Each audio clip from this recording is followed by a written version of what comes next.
Live from the world's capital markets, here are the latest financial headlines brought to you by News Factory.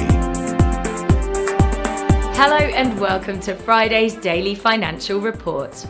The dollar-yen pair plummeted 2% in the last session. According to the Williams indicator, we are in an oversold market.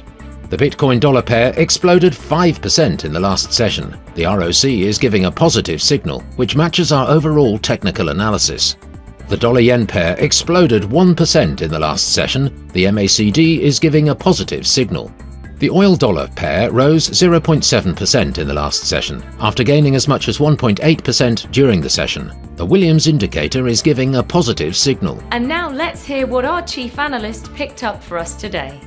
The Bank of Japan offered a more optimistic view on the country's economic health and pointed to a growing number of firms planning wage increases, underscoring its conviction that Japan is on track to achieve its 2% inflation target. Almost 4 months after Ethereum's successful shift to a proof-of-stake network, the second biggest blockchain by market cap has passed another major milestone. More than 16 million Ether have been deposited into Ethereum's Beacon Chain staking contract, data from Etherscan shows.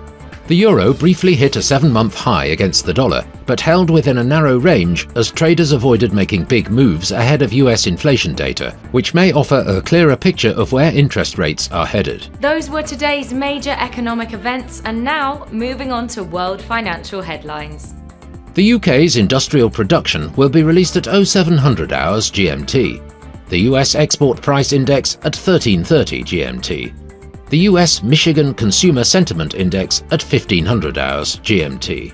The UK's Gross Domestic Product will be released at 0700 hours GMT. Finland's Consumer Price Index at 0600 hours GMT.